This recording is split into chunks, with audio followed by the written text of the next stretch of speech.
Right now, Pastor Taylor mentioned, going through preparation and licensing, ordination, and answering the call and things like that, and being faithful to a church.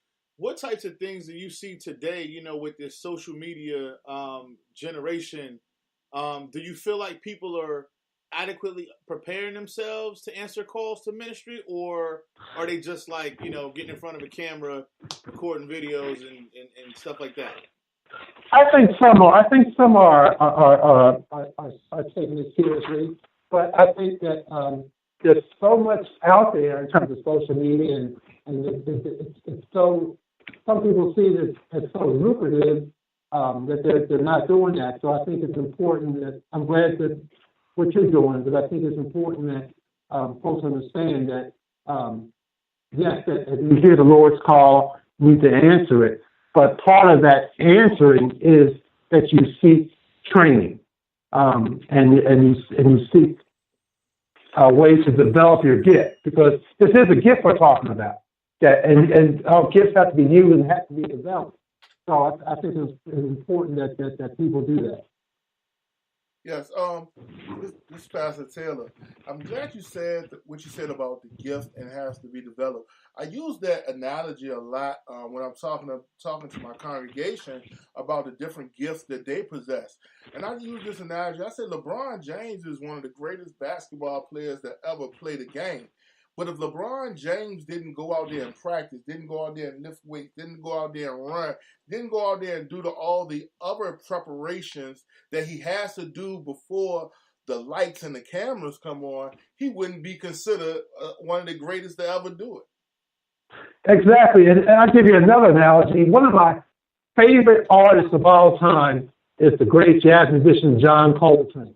Mm-hmm. And if you ever studied John Coltrane's life, he was not just an advocate. He was almost possessed about the whole idea of preparing yourself and in rehearsal. I mean, he would rehearse 10, 12 hours a day, practice 10, 12 hours a day. So so he didn't become the musician that he was if it wasn't for training and preparation and rehearsal. So you got to develop that gift. So the same thing in ministry. You've got to develop that gift. You got to be adamant about that. Amen. So what ways, Pastor Taylor, can ministers develop their gift and get prepared? One of the biggest ways is studying. You have to study your word. You have to understand your word. But also, you want to be relevant on what you're talking about and reaching people.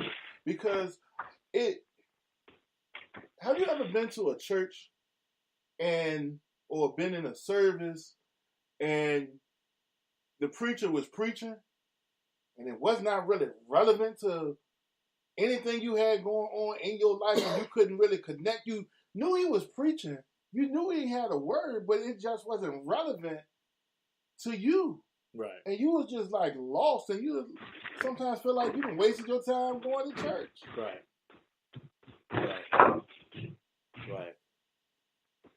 So I think what you're talking about with that relevant piece is you got to be among the people and also make yourself aware of the issues that people are dealing with. Mm-hmm. That helps you also be relevant.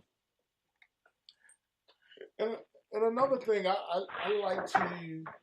like to make sure when a preacher is training, when a preacher is developing, and especially pastoring or ministering, you got to be able to know what's going on in your community. Yes. What's going on in this world. What's happening in pop culture, to be able to connect on some level with the majority of your congregation. That's true. That's critical. Yeah. That's critical. Now, Pastor Taylor, what style? I mean, you have a presence. You have a strong voice, strong diction. I listened to your introduction on Sunday. You magnificently drew the people in with your word. You made references to things that were relevant, that they could relate to. Like you had one line was like, everybody wanted Netflix and chill. And there were several young people in the congregation on Sunday. And I know they caught that. I know they caught that. So it's like, how do you pull from different things in life and incorporate them into your messages and make them so relevant? One of the things, I think you have to be human. Because a lot of times people believe that the preacher of the gospel is a person that, number one, does nothing wrong. Number two, does not have a life outside of the Bible. Number three is you don't know what's going on in the world. And so you have to kind of use some jargon, some expressions, some phrases that will be able to connect people in the cardinal sense to the spiritual realm. Right. And you have to be able to put some things together to be able to intertwine the cardinal with the spiritual. You have to be able to reach people exactly where they are so they can understand that you can use your modern day language and still have some spiritual relevance to it. Okay. Now, this question may be a little bit difficult. Now, I've seen you eulogize a 5-year-old. Mm-hmm. And you touched me that day because the family needed that. But I know it required a lot of strength for you to stand up that day and minister and preach. Where do you gather strength for those kind of situations, man, when you're preaching? The Holy Ghost, man. There you go. The Holy Ghost. There you go. Because what happens is you can put a lot of stuff together, and many preachers have done this. Yeah. You can stay up all night writing the word, typing the word, have your points, have everything down. Your hermeneutics and your homiletics are correct, are tight, are on point. And you say you're going to knock them down. And then the Holy Spirit can change it in an instance. When I had to eulogize the 5-year-old, not knowing the family, not knowing everything that they was going through, right. I had to therefore transpose myself or put myself in a situation as if I lost my own child. What do I need to say? God, give me the words to say if I lost my own child. Now, I'm sitting there before the service, before the sermon, going back and forth with the funeral director, making sure everything was tight, everything straight. And before I can even muster up something, I'm sitting in the back with the pastor, tears rolling down my eyes, because I can understand to a certain extent. I can't understand what that mama, what that daddy, or what that grandparent is going through at that moment. But I understand what I would be going through as a father to lose my baby to another one of my children. Right. Come on, man. I have 3 children of my own. And so I'm trying to put myself in this situation. But then I fully had to rely on the Holy Spirit to give me words. I had 1 paragraph on my tablet. Wow. Because I couldn't think of anything else that would be relevant at that moment. Wow. But the Holy Spirit just took over and took control. My thing is this. In a funeral, most people are already sad because they going to miss their loved one. That's right. Most people don't want to really be sitting there a long time. So funerals, you don't have to preach a 30-minute dissertation. Right.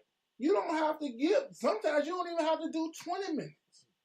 You need to be conscious of your audience, what those people need at that moment, and then get out of your own way and allow God to do what he do. Now, Mark, I could honestly testify. I was there, and you would have thought that Darrell knew this family personally and this child personally and that's how I know the Holy Spirit showed up and was there. The energy that was in the room, but like he said, I mean, some things you just cannot script, and that's a note for preachers, man. You know, have some kind of outline or skeleton, but when that Holy Spirit shows up, and that, it's just some things you just can't script. Right. You got to always leave yourself open. I mean, so I think some people get turned off to the point that we're talking about this whole preparation piece, but it's not that we're saying you should not be open to the Spirit, because that's critical in anything you do in ministry. You always have to be open to the influence of the presence of God, but the preparation is critical. But you always have to be open to that. Anything in ministry. Right. Darrell, who are some preachers that you would say influenced you that the people out there might be familiar with, if any? If it's people that are not well known, or Well, my biggest influence in ministry had to be my uncle Andre, the late Andre L. Wimbish, Senior. Darrell, I'm going to hop off. I'm going to join the rest of the podcast tomorrow. All right. Okay. All right. Thanks, man. Okay. All right. Bye-bye. Yeah, Andre L. Wimbish Senior. He's my hero in ministry. Yeah. Because he was unorthodox, but he was a study and a learned man, and would be able to break down a text with as if he was if he had 12 different degrees from master seminaries programs, and he was just awesome with what he did with a text and being able to connect the text to the regular person. Man, it was just an amazing Bible study when you have over half your church showing up for Bible study. Yeah, that's big. Yeah, you know what I'm saying? It was like that. On Sunday mornings, church started at 11. If you didn't get there at 10:45, you were sitting deep in the balcony. Wow.